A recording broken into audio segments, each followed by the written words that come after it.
भारतीय वसुंधरा को गौरवान्वित करने वाली झांसी की रानी वीरगना लक्ष्मीबाई वास्तविक अर्थ में आदर्श वीरगना थी। सच्चा वीर कभी आपत्तियों से नहीं घबराता है, प्रलोभन उसे कर्तव्य पालन में विमुख नहीं कर सकते। उसका लक्ष्य उदार और उच्च होता है, उसका चरित्र अनुकरणीय होता है। अपने पवित्र उद्देश्य की प्राप्ति के लिए वह सदैव आत्मविश्वासी, कर्तव्य परायण, स्वाभिमानी और धर्मनिष्ठ होता है।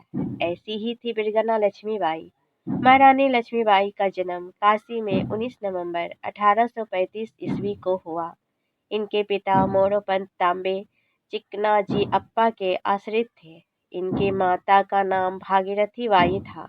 महारानी के पितामह बलवंत राव के बाजीराव पेशवा की सेना में सेना नायक होने के कारण मोरोपंत पर भी पेशवा की कृपा रहने लगी। लक्ष्मीबाई अपने बाल्यकाल में मनुबाई के नाम से जानी जाती थी।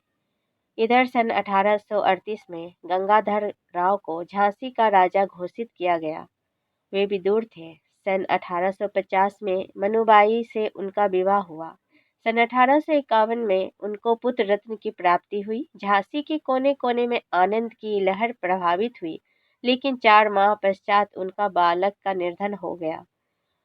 सारी झांसी शोक सागर में निमग्न हो गई। राजा गंगाधर राव को तो इतना गहरा धक्का पहुंचा कि वे फिर स्वस्थ न हो सके और 21 नवंबर 1853 को चल बसे। महाराज का निधन महारानी के लिए असहनीय था, लेकिन फिर भी वे घबराई नहीं। उन्होंने विवेक नहीं खोया। राजा गंगाधर राव ने अपने जीवन काल में ही अपने परिवार के बालक दामोदर राव को दत्तक पुत्र मानकर अंग्रेजी सरकार को इसकी सूचना दे दी थी, लेकिन ईस्ट इंडिया कंपनी की सरकार ने दत्तक पुत्र को अस्वीकार कर दिया। 27 फरवरी 1854 को लॉर्ड डलहौजी ने गोद की नीति के अंतर्गत दत्तक पुत्र दामोदर राव की गोद अस्वीकृत कर दी और झांसी को अंग्रेजी राज में मिलाने की घोषणा कर दी। पॉलिटिकल एजेंट की सूचना पाते ही रानी के मुख से यह वाक्य प्रस्फुटित हो गया, मैं झांसी नहीं दूंगी। 7 मार्च 1854 ईस्वी को झांसी पर अंग्रेजों का अधिकार हुआ। झांसी की रानी ने पेंशन अस्वीकृत कर दी। वह नगर के राजमहल में निवास करने लगी। यहीं से भारत की प्रथम स्वाधीनता क्रांति का बीज प्रस्फुटित हुआ।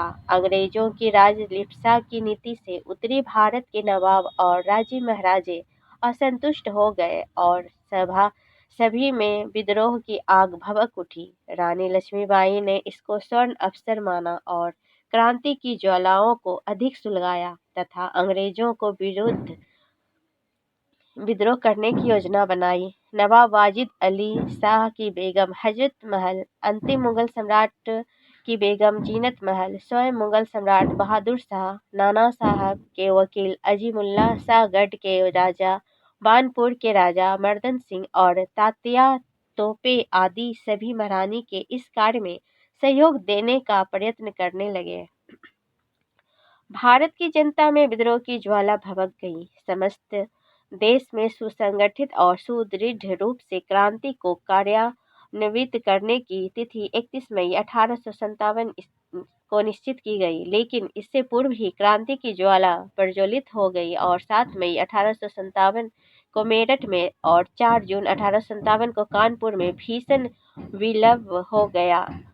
कानपुर तो 28 जून 1857 को पूर्ण स्वतंत्र हो गया। अंग्रेजों के कमांडर हर्ष हुरोज ने अपनी सेना को सुसंगठित कर विद्रोह दबाने का प्रयत्न किया। उन्होंने सागरगढ़, कोटा, शाहगढ़, मदनपुर, मरखेड़ा, बानपुर और तालबेहट पर अधिकार किया और निशंतापूर्ण अत्याचार किए। फिर झांसी की ओर अपना कदम बढ़ाया और अपना मोर्चा केमासन पहाड़ी के मैदान में पूर्व और दक्षिण के मध्य लगा लिया। लक्ष्मीबाई पहले से ही सतर्क थी और बानपुर के राजा मर्दन सिंह से भी इस युद्ध की सूचना और उनके आगमन की सूचना प्राप्त हो चुकी थी। 23 मार्च 1858 को झांसी का ऐतिहासिक युद्ध आरंभ हुआ।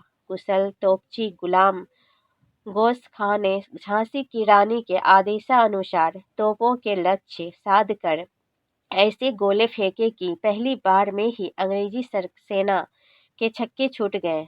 रानी लक्ष्मीबाई ने 7 दिन तक वीरतापूर्ण झांसी की सुरक्षा की और अपनी छोटी सी सशस्त्र सेना से अंग्रेजों का बड़ी बहादुरी से मुकाबला किया।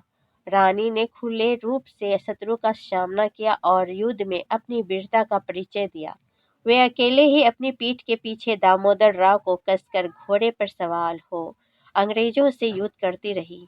बहुत दिन तक युद्ध का क्रम इस प्रकार चलना असंभव था। सरदारों का आग्रह मानकर रानी ने कालपीय प्रस्थान किया। वहां जाकर वे शांत नहीं बैठी। उन्होंने नाना साहब और उनके योग्य सेनापति तात्या तोपे से संपर्क स्थापित किया और विचार विमर्श किए। रानी की वीरता और साहस का लोहा अंग्रेज मान गए थे, लेकिन उन्होंने रानी का पीछा किया। रानी का घोड़ा बुरी तरह घायल हो गया और अंत में वीरगति को प्राप्त हुआ, लेकिन रानी ने साहस नहीं छोड़ा और शौर्य का प्रदर्शन किया।